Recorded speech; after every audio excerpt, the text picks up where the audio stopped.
So I am delighted to be joined here today by Ollie and George, who are two of this year's Oxygen influencers. Welcome, Ollie and George. Thank you for having us. Yeah, thank you.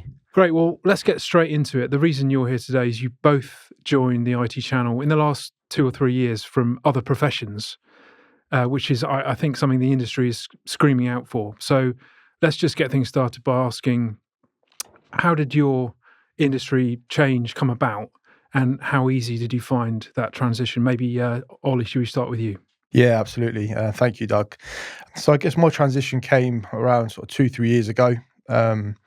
Previously, site carpenter. I was doing site carpentry. Done that for sort of 6 or 7 years. Left school. When I left school, I was unsure of what I wanted to do, no real guidance. And I was talking to kind of family and friends at the time. And I think, like many other young guys in my position, kind of latched on to getting a trade, guaranteed work. And that just kind of seemed to be the kind of thing in my friendship group as well. So I kind of just led with that. And it was a safe option. It wasn't what I dreamt of doing, because like I say, I was a little bit unsure of what sort of route I wanted to take. So got into that at the age of sort of 17, 18. Did my apprenticeship for 2 years, straight onto site, onto the tools. Loved it for the majority of it, and then it started to take its toll. It was kind of 6-7 days a week, up and down the country, and not just a bearing on home life, but I knew I had more to give. And the kind of conversations and the change in the industry came around actually talking to my sister. She was a business manager at one of our partners, Data Select. And I kind of just had the conversation with her and said, I'm thinking about changing. Should I do it? What are the drawbacks? Am I just better off doing what I'm currently doing?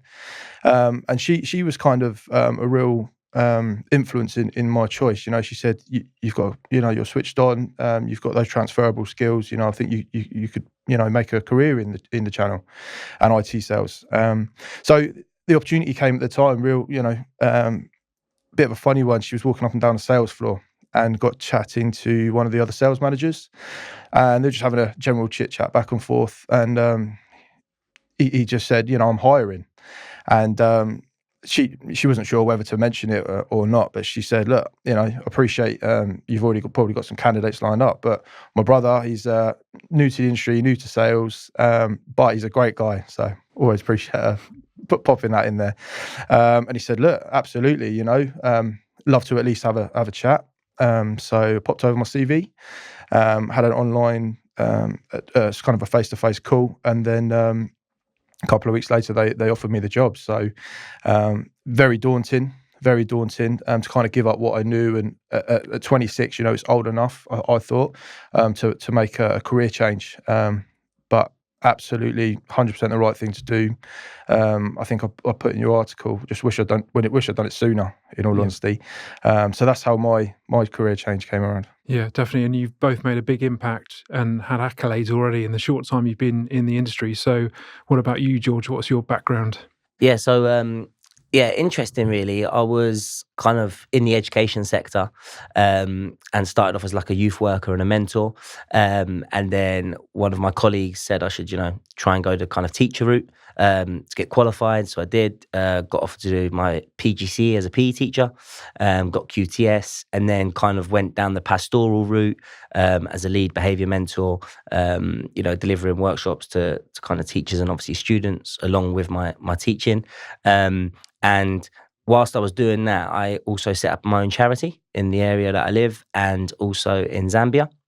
And that's been going for 8 years. And during that time, obviously, you network and meet loads of different people. During COVID, obviously, which was a tough time for everyone, some of our young people obviously couldn't access school, so we was trying to reach out to local organisations to get laptops, to help with, studying at home, etc. And I got introduced through somebody I knew to Manny, who's the founder of Ampito. We had a conversation, and he kindly donated, some technical support and some laptops to the young people, to help with their education journey during that period. We had a few conversations, it was never discussed about a job or anything like that. And then when I met up with him on the second or third occasion, he said, after meeting me, would I consider, going into sales. And at the time, didn't really think about it much. I had a GCSE cohort that I wanted to kind of make sure they finish and do well, and had a commitment to helping them. And then, family dynamics changed, and, kind of thought, actually, I'm young enough, been teaching in education now for like 6-7 years, maybe give it a go. Manny said, the opportunity's still there. And I sit here today, nearly 2 years in, and enjoying it. No, great. And Oxygen Influencers is all about highlighting people that are making a mark in the industry, but from outside the boardroom. So you weren't just nominated, you were nominated for that process, but not just because you've joined from another profession, but also because you've made a huge impact in the time you've been in the industry. I was just saying earlier, Ollie, just the other day, I saw a photo of you up on LinkedIn winning an award, Best Sales Team of the Year, and you were part of that success. So what would you say has been your best moment, your proudest moment in the 2 or 3 years you've been in the industry? I think within my first year of working in the channel, obviously at West Coast, being nominated for Rising Star of the Year, which is it's a prestigious award to be nominated for, especially amongst the amount of talent that we've got there. Someone who's, like I say, come from outside of the industry to make an impact and actually get that recognition was just a bit. When I saw my name on the board, I was a little bit taken aback, and I got a few pats on the back, and it felt really good. And I guess that kind of where my hunger grew for sales and achieving in my role. What more have I got to give? What can I do in my second year?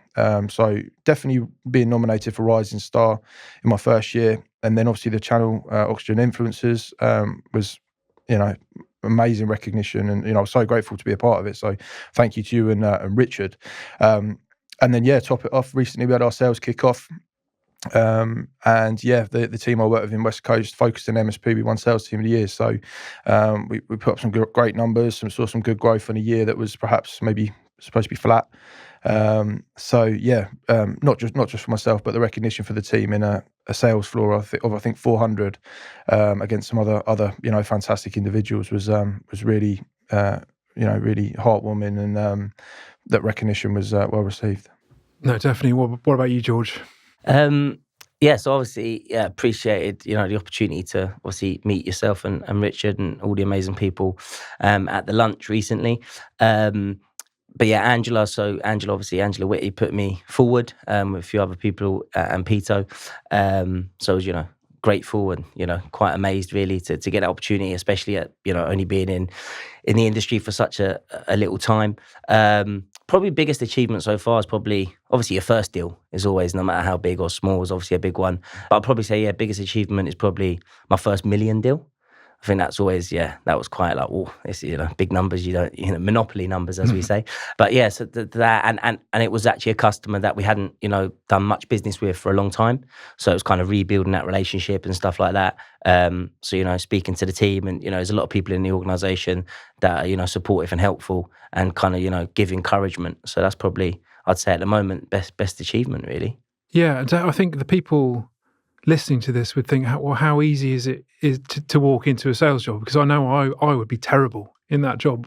That's a fact. I would talk myself out of deals left, right, and centre. So do you remember the first call you did with a client, or first meeting you had with a client, and how difficult was it for you? Yeah, absolutely. I remember my first day walking onto the West Coast sales floor, like I say, a sales floor of 400. Phones were going, people were on calls, emails. And I think it was the tech jargon, at the time, all the abbreviations. And I thought, God, am I ever going to grasp this? Have you done this? Have you done that? Talking about different technologies, different pillars of the industry. And there was a lot to grasp. And I remember sitting there my first week thinking, have I done the right thing here? But again, with all the encouragement from the team and the wider West Coast guys, I kind of stuck at it, kept my head down. I'd go home in the evenings and watch YouTube videos and learn as much as I could about the channel to, just try and better myself a little bit going into the next day. And then, like I say, first kind of phone calls, it's quite jittery and, daunting, because you're at the end of, someone else is at the end of the phone who may have worked in the channel for kind of 10 years, 20 years. So to try and have that stable conversation and get some good action points off the back of it was scary. But then I guess like we're saying today, it slowly became natural. you start to build good relationships with customers. And yes, it is business first, but it's also about getting to know them as people, and how you can support their business in achieving their kind of growth and long-term strategy. So I guess you were talking to resellers or MSPs, whereas George is talking to end users, I imagine, right? Yeah. So it's I actually remember. So yeah, similar. Walked in, everyone's on the phones calling, and the first few days you're kind of learning systems, etc. And then it was right, these are your accounts, some existing, some going to be new business, new logos, and I remember kind of speaking to customers that we already kind of worked with was good, but again, a bit like what Ollie said, it's the the acronyms, it was CPU, GPU, rack and stack, and I was thinking, I don't know what's going on. I'm used to SLT and HODs and education slogans. So yeah, that was kind of like all, but yeah, new business, kind of doing that kind of, as they say, cold call. I was kind of a bit like Ollie, going home trying to investigate and understand what's the best way to try and have that conversation, because you're talking to people that have been doing it for 25 years, right? If you say, we can offer an SD-WAN, they say, all right, what, how, who's that through, So yes, it was interesting, but I just think you learn as time goes on. And again, Absolutely. There's people around you that, there's some good people in the team, that have helped me and guided me and, supported me on the journey so far. No, great. And I still don't really know what SD-WAN is. I see it, but no. So as I said at the start, the IT channel, we do have a massive skills shortage, and it does have a reputation for hiring from each other and not getting enough new people, not getting enough graduates and apprentices in, but also not getting enough people in from other professions. So do you think the industry could actually benefit from getting more people in from other professions, people who've built up skills like you in other industries?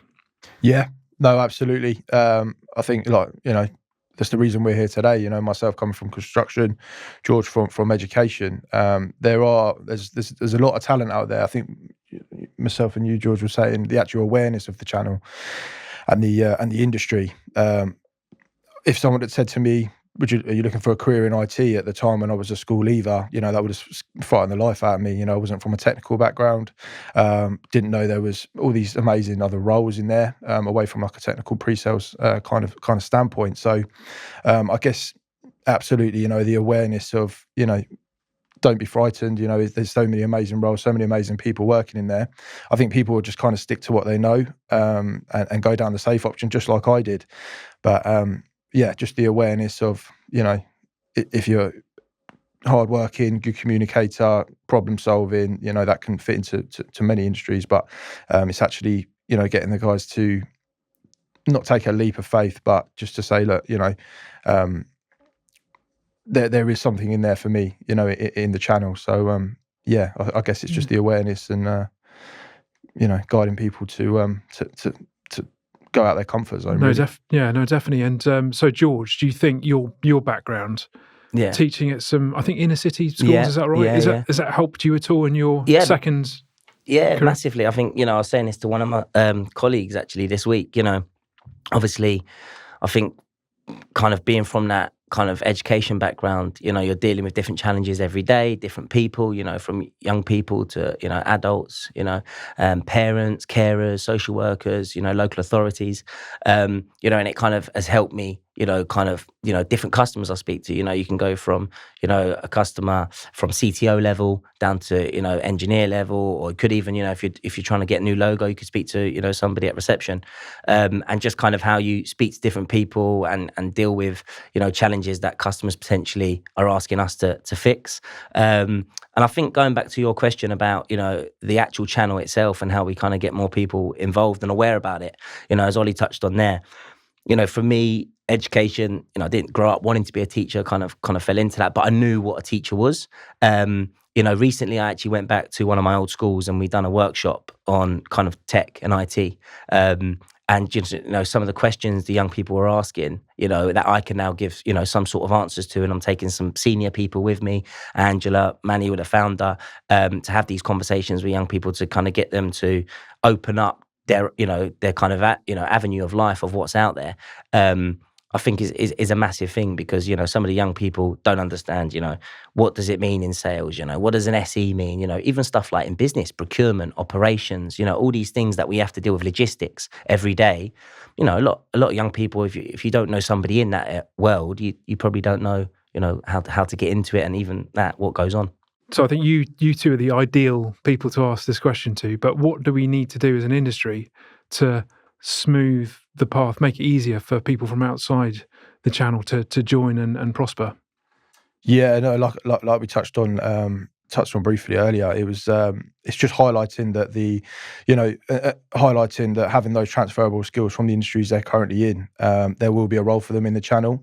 Like I say, I'm not from a technical and pre-sales background, so that was an initial blocker for me. You know, I thought I'm going to go in there, you know, all eyes are going to be on me. I'm not, you know, not used to the day-to-day conversations. So I guess it's kind of trying to park that and then leverage the skills that an individual does have, and then partnering up with a role somewhere in the channel where they're going to excel. Definitely. Until you realise that actually more than half the people in the channel aren't techies at all, don't know anything about technology. They're, you know, as you say, sales, operations, finance. Absolutely. For sure. And you, George? Yeah, I think, just to mirror that, really. I think, you know, as I said, even kind of going back, I think exposure is the big thing, right? And I think we spoke about it at the dinner. You know, if we can give exposure to other industries of what, you know, this kind of industry does, and how you can get into it, I think that will kind of offer opportunities. And I think, you know, just say kind of what Ollie said. I think, you know, there's a role for everyone. You know, and I think I've even spoke to friends, you know, that are in roles and have been looking to change but don't know what to do. And, you know, now kind of being in this industry, you know, only for a couple of years, but, you know, I'm like, you could probably do operations, or, you know, you could be, you know, doing this, or you could, you know, do pre-sales, or, you know, whatever it might be. So I think, the biggest thing is just exposure. And I think I'll go back to it, you know, going into whether it's schools, universities, colleges, you know, that next generation that's coming through, you know, to get them to, you know, open their eyes and understand that, wow, you know, this is an avenue and I could potentially go that route. Great. And finally, can you just let us know what have you guys got planned for the rest of the year as Oxygen influencers? How do you see the next 12 months for you panning out?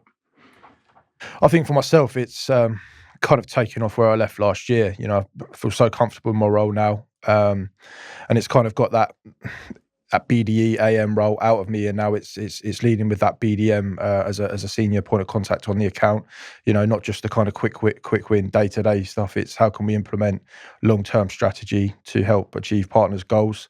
I think, you know, it is, like I say, in the interim, it's managing day-to-day, you know, relationships with customers, but how can we, you know, what's the end goal? Whether that's in a year's time, 18 months' time, 5 years down the line, you know, how can we start today in getting the correct kind of practices in place, strategy, working with all the amazing resources within the channel, not just a disty, but vendors, you know, and it's rewarding, you know, being able to see you grow, not just our business, you know, at West Coast, but our partners as well. You know, and there's been some amazing success stories, you know, seeing partners, you know, maybe 5 years ago at a certain amount of turnover and revenue, you know, and then being part of their journey to 2-3 years down the line, you know, they've doubled, if not tripled. So it's actually having that kind of tangible impact, and you know, not just from a selfish sales standpoint, but actually seeing others that you've built good relationships with flourish as well. No, definitely. And you, George? Yeah, I think yes, you know, similar to last year, but kind of go that one level. Excuse me, one level above, you know, and always learning. So, you know, one of the senior sales guys, Peter Russ, always says, I'm curious, George, because I'm always asking questions. Just continue that, to be fair, because, you know, I always want to learn, develop. You know, in the last kind of 18 months, built some good relationships, obviously, with customers, whether that's, you know, existing or new, and, you know, distributors as well, but also vendors, and just kind of excel on all fronts on that, and kind of, you know, see if we can, you know, grow the business, grow as a salesperson myself, and obviously, trying to hit target by the end of the year, which is always, you know, the end goal, right? So, yeah. No, that's great. And actually, there was one last question. So we asked all the Oxygen influencers in the report to say what would be their walk-on song. I guess, like imagining you're a boxer or someone being introduced, you know, at an event. And so, Ollie, you put From the Ritz to the Rubble. by the Arctic Monkeys. And George, you had two choices, Tennessee Whiskey or Ain't No Stopping Us Now. So what I want to know, who's got the best walk-on song? What do you think? I like your choices. I really do like your choices. Is it bad to say I don't know Wally's choice? Yes. I'm not so sure. I mean, I don't think I've heard that one. Yeah, I probably do know it, but without Give us a song. It's a great song. You know, I mean, you know, in terms of music, I love all genres. And then I kind of got listening to the Arctic Monkeys through one of my friends, and you know, I remember having one of their albums playing while I was on a long journey, and this song just stuck out to me, and you know, I had it on repeat, and I think if you give it a listen, you'll kind of know what I mean. It starts off a bit slower. How's the chorus? And then, I won't do that. We're not going to ask you to regale us with it, but no, yeah, no. I just thought, you know, in terms of walkout song and how it might, you know, kind of reflect on my personality. Yeah. And you're going back 20 years, but with yours, you've gone way back to the disco era. For one of them, mixture really. But yeah, Ain't No Stopping Me Now. Yeah, do you know what I just like the song, to be fair, and I think watching boxing when I was younger, I think that was David Hayes' entrance song. I remember that. I think he come out to Chisora. Right, Upton Park, I think it was. But yeah. Well, I mean, what a great note to end it on. But two great examples of people that have joined the IT channel from other industries, different tiers of the channel: West Coast distributor, Ampito, you know, service provider, reseller, and you've achieved so much in the 2 or 3 years you've been in the industry. That's why you were in Oxygen Influencers, nominated by other people. It wasn't me that put you in there, it was your peers. So congratulations, and thank you both for joining me today. Thank you. It's been an absolute pleasure. For having me, Doug. Yeah, really appreciate it.